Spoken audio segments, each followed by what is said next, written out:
ह्या यूट्यूब चॅनलमध्ये तुमचं खूप खूप स्वागत आहे. जर तुम्ही यूट्यूब चॅनलवर नवीन असाल तर लाईक, शेअर आणि सबस्क्राईब जरूर करा की माझे येणारे प्रत्येक नोटिफिकेशन हे तुमच्यापर्यंत पोहोचले जातील. आणि माझा जे मिनी ब्लॉग किंवा माझे जे ब्लॉगिंग असतात यूट्यूब चॅनलवरती ते तुम्हाला आवडतात का? जर आवडत असेल तर मला खरंच कमेंट करून सांगा की मी जे व्हिडिओ बनवते ते परफेक्ट असतात का? कारण की मी थोडेफार चुकतात, कारण की प्रत्येक ही कोण सर्व गुण संपन्न नसतं, कारण की थोडेफार व्हिडिओही चुकले जातातच.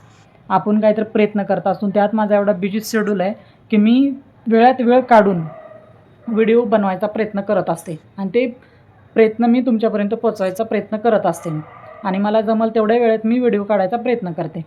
आणि विषय असा होता की मी सांगूही शकत नाही आहे आणि मला लोक चुकीची ठरवतात त्या विषयाला. आणि कसं काय, गोष्टी इमर्जन्सी असतात, काही गोष्टी त्या त्या वेळेला झालेल्या बऱ्या असतात आणि काही लोकांनी उचलून वेगळाच विषय धरला. काही नाही, सर्वांनीच नाही आहे, कोणीतरी एकानेच पकडलेला आहे तो विषय. माझ्या परीने होतं तेवढं मी केलं, तिथं माझी काहीही चुकी नाही आहे. आणि जरी चुकलं असेल तर तुम्ही मला सांगा तसं. माझ्या परीने मी प्रयत्न करते आणि करत राहणार आहे, कारण की मी पण एक ठिकाणी जॉबला आहे, काम करते, कामावरून येऊन वेळात वेळ काढून व्हिडिओ काढायचा प्रयत्न करत असते. कारण मला पण लेकरं बाळं फॅमिली परपंच आहे. पण मला जे काय आहे ते मला यूट्यूब चॅनलवर माझ्या फॅमिलीचं मांडायचं नाही आहे. जे मला वेळ भेटेल मी पर्सनल लाईफ वेगळं सगळं शेअर करण्याचा प्रयत्न करेन. आणि जर मला वाटलं कधी इन केस फ्युचरमध्ये की माझं डेली रुटीन किंवा माझी लाईफची सुरुवात कशी झाली, मी किती स्ट्रगल केलं, तर कधी ना कधी मी सांगायचाही तुम्हाला तुमच्यापर्यंत पोचवायचा प्रयत्न मी करीनच.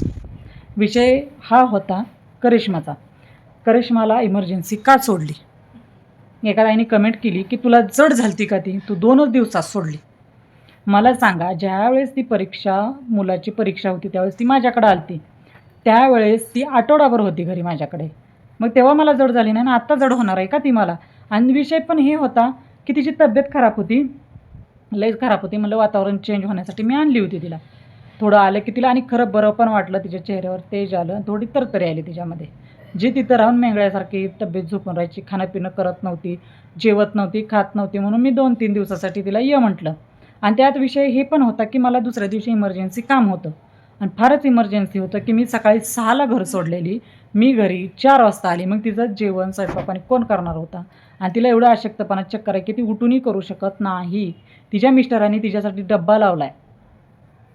खरं म्हणलंच तर तिचे मिस्टर भरपूर काळजी घेतात आणि तिला तिचे मिस्टर म्हणजे देव माणसासारखे भेटलेले. ते बिचारे खरंच तिची खूप काळजी घेतात.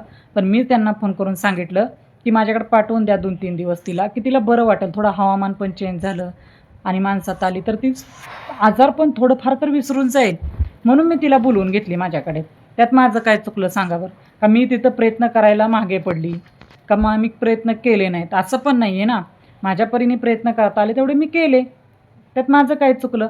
ताईने एका कमेंट केली हिला लई जड झालती, 2 दिवसातच तिला पाठवली. अहो ती आलती गुरुवारी रात्री, तिला मी सोडली इमर्जन्सी झाल्यामुळं रात्री.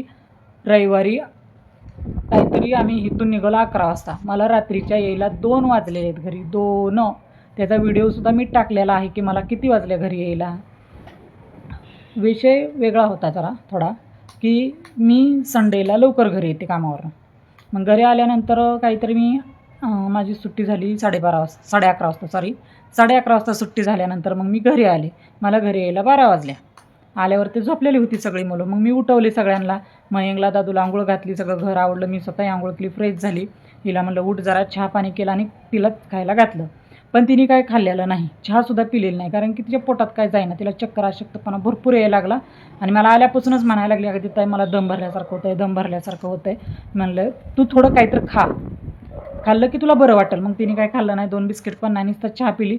मग मी काय केलं, म्हणलं हिच्या पोटात अजून काय गेलं नाही, चक्कर बिक्कर यायला नको, गोळ्या औषधं चालू आहेत पॉवरच्या तिला. मग मी उठले, पटकन स्वयंपाक केला, शेवग्याची रसाभाजी केली, चपाती केली. तिला ती चपाती बघून पण कसं तर व्हायला लागलं. मग ती पण जेवलेली नाही, ताट सारून दिलं. मग तिने खाल्लं नसल्यामुळे मला पण इच्छा नाही झाली, कारण ती खाल्लं नाही मग मी कसं काय, मला कसं काय अन्न पोटात माझ्या उतरलं, म्हणून मी पण कमीच खाल्लं आणि पटकन उठले आणि तिला धिरडं करून दिलं. तर तिने 2-3च घास, कसं बसते 2-3च घास खाल्ले. मी पण ओरडल्यामुळं तिने खाल्ले. मग तिने गोळी खाल्ली आणि परत जरा आराम केला. मग तिला का असह्य आराम व्हाय, म्हणजे जे त्रास व्हायला लागला तर असह्य व्हायला लागला. फिरून मला बोलायला लागली, आधी ताई मला दमच निघाना, काहीच होईना. किती वाजता विषय झाला हा? 4 ते 5 वाजता. म्हणलं चल दवाखान्यात जाऊन येऊ आपण. मग मी ती व्हिडिओ पण काढला आम्ही की मी हिला दवाखान्यात घेऊन जाते म्हणून. व्हिडिओ काढला तर त्याच्यात काय झालं की तिला चल चल म्हणली, थांबा थोडंसं रिलॅक्स वाटते. मग तिला काय तिचा पायच निघला नाही दवाखान्यात जायला, मग तिला जास्त त्रास व्हायला लागला. मग कशी तरी येड्यावणी करायला लागली ती. म्हणलं करिश्मा तुझी ट्रीटमेंट तिकडं चालू आहे, आपण जर दुसऱ्या दवाखान्यात गेलो त्यांनी जर गोळ्या औषधं इन्फेक्शन काय झालंच माझा विचार बघा, काय झालं दुसऱ्या हॉस्पिटलमध्ये गेल्यावर, कारण तुझी तिकडं दवाखाना आहे आणि ते डॉक्टर तुझी ट्रीटमेंट पुरेपूर करतात, त्यांना माहीत आहे की कुठल्या पद्धतीने ट्रीटमेंट करायची. मग म्हणलं चल आवर मी तुला सोडून येते. मग सोडायचं कसं, मग तिचे मिस्टर काय म्हणले, आदित्य तुम्ही ओला करून या तिच्याबरोबर, इथं आणून सोडा आणि तुम्हाला मी रिटर्न ओला करून देतो. म्हणलं एवढ्या रात्रीचं कसं काय जाणार ओला आणि रिटर्न कसं काय येणार. मग आम्ही लक्ष्मणदादांना फोन केला आणि लक्ष्मणदादा लगेच बिचारे खरंच आल्या. ती बिचारी घरी आले, 5 मिनटं जेवण केलेलं होतं, आमचा फोन केला की पळत आले रिक्षा काढून. मग रिक्षा घेऊन आले आणि आम्ही इथून तिला, तरी पण मी पटकीरनं उठले, स्वयंपाक केला. म्हणलं पोटात तुझ्या काहीतरी गेल्याशिवाय थोडं तुला बरं वाटणार नाही. पटकीरनं उठले, 9:30 वाजता गरम गरम चपाती केली आणि भुर्जी केली. तिने काही भुर्जी पण नाही खाल्ली, म्हणजे मला ते पण कसतर व्हायला लागले. म्हणली दूध चपाती खाते, थोडंसंच खाल्लं तिने, पण ते पोटात तरी गेलं की तिला आराम भेटला त्या गोष्टीचा. मग 10:30 वाजले आम्हाला, इथून निघता निघता रात्री 11 वाजल्या. सोडायची तयारी केली आम्ही. तिथं गेलो, मग पेट्रोल पंपावर गेलं, CNG भरला.